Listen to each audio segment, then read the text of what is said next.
ready? With the hands. Oh, jazz hands. We're starting out. Oh, let's get our calisthenics in today for Marketing Qualifieds Rundown.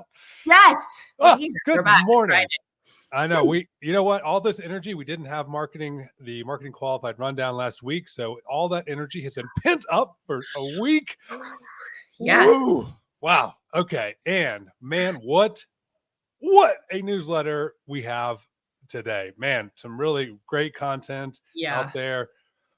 Welcome, the sweetest fish. How you doing today? I'm doing good. How are you? Times good, 3.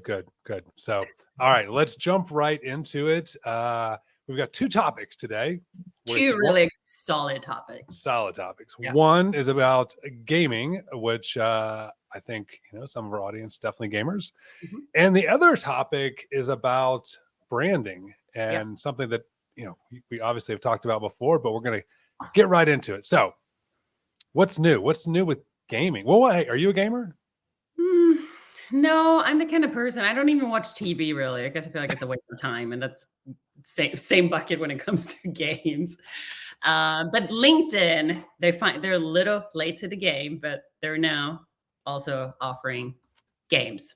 They are. They've launched 3 Pinpoint, Cross Climb, and Queens. These 3 new games, which I know we're on LinkedIn, so maybe they can mute me here, but obviously visually, they're not Duolingo. They're not as fun as Wordle. They don't look as cool as some of the other games that are out there that we can get obsessed with. But what do you think? I mean, my view is LinkedIn's a little bit late to this.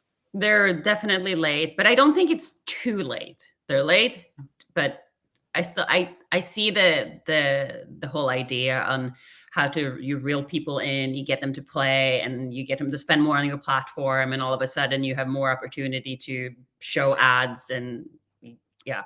I mean, they want the death scrolling, right? They want to keep them on the platform, which, I mean, it's interesting. I can't remember who I was talking to this week about LinkedIn definitely has been shifting to this. I see a lot of personal stuff on there, which personally, I'm really not in. I don't think you should be putting vacation photos and things like that on your LinkedIn.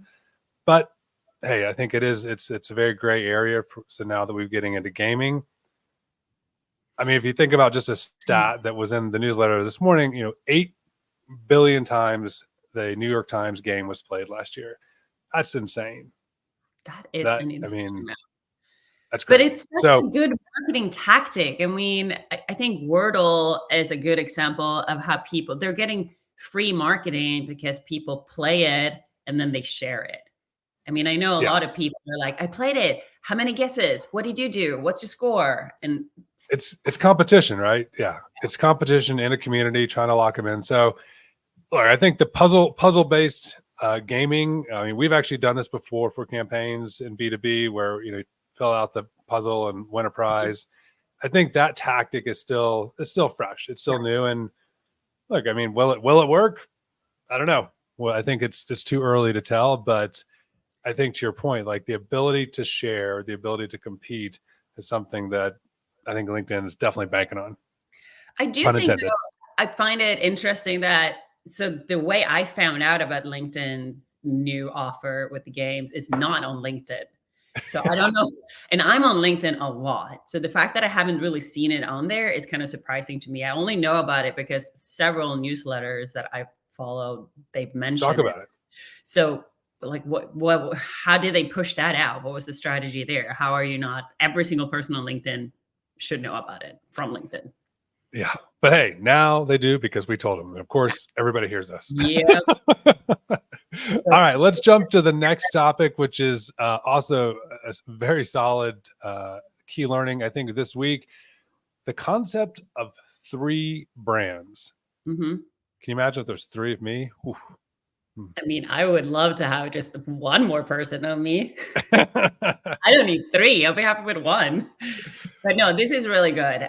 It's super powerful to look at your brand as 3 buckets. And in this case, we're referring to these buckets as a media brand, personal brand, and the corporate brand.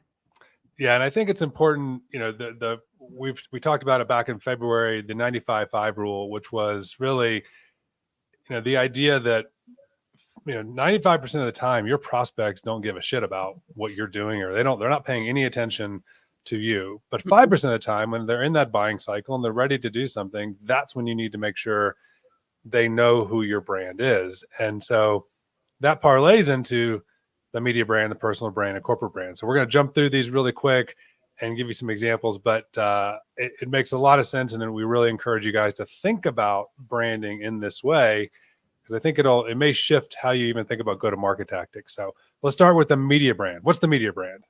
So the easiest way for me to kind of grasp the media brand is to think about it, everything that you do to be seen, like the action, the ads you put out. This is your, like we refer to the newsletter, your workhorse. Yeah. I think it's that thing where you're a little bit more, you're clever, you're trying to get their attention. You're all about growth, right? You're trying to get out there. And we've used that from ads on Reddit to Facebook to LinkedIn and B2B, where you are trying to be a little bit maybe more creative just to get the eyeballs, right? You're just trying to get the eyeballs because it is that workhorse. You need to bring those people to you. So that's the media brand. And this is all at scale too. This is not just for sure. done. This is just like continuously nurture. Like they require so many touches today to actually get seen, to get into that 5% bucket. Yeah. Impressions are not as easy as you think. So we know that. All right. So let's talk about the personal brand. What the heck? What's the personal brand? This is a good example of a personal brand. Like, we're bringing you our newsletter, which is part of our business, but we're humans. We're very authentic. You and I, our personalities are delivering this. So this is a good example of a personal brand. So now you just told the secret that we're not actually AI generated. So, well, we're not. No. It's true, right? I mean, this is truly the connection point, right? Like, how do you connect? And that can go both ways, right? It's, some people connect better with other people, but the goal is having experts, having people that sharing their personalities to really make that connection. Which, if you look on LinkedIn a lot, there's so much. We're obviously in marketing and tech, and there's so many people in that space that are big personalities, and they connect, again, sometimes good or bad, that brand together. So that's the personal brand. All right, the last one, corporate. This is where you make it happen. This is where you reel them in. This is where you reel the Swedish fit. That's good. The reel them in. Yes, this is where the sales happen. This is when you're in the 5%. Yeah, I think this is truly, the branding. Now, if you think about it in these pillars, you really have to convince the people that you are trustworthy, that you're easy to work with, you're not a pain in the ass. Like, you really are. It's sales, right? It's that conversion point to your brand delivering, which is obviously a lot of debate between CMOs and CFOs and COOs and all that. But like, you have to, where marketing comes together. So that corporate brand equaling conversion. All right. So I think I want to say, though, like, a good key takeaway from this is that you should play in all three buckets. You should have a little bit of each in your tactic, in your efforts, what you're doing. Yeah. And I think it's important when, this concept really is not about like, hey, you're going to think of your brand this way because you're doing tactical things in each of these pillars. But ultimately, you have there's one brand, but you have to think about it in this way to be more effective in your execution and your go-to-market work. So that's the 3-brand concept. And I think that's it for today, right? We have our, wait. Nick's favorite part. My favorite part.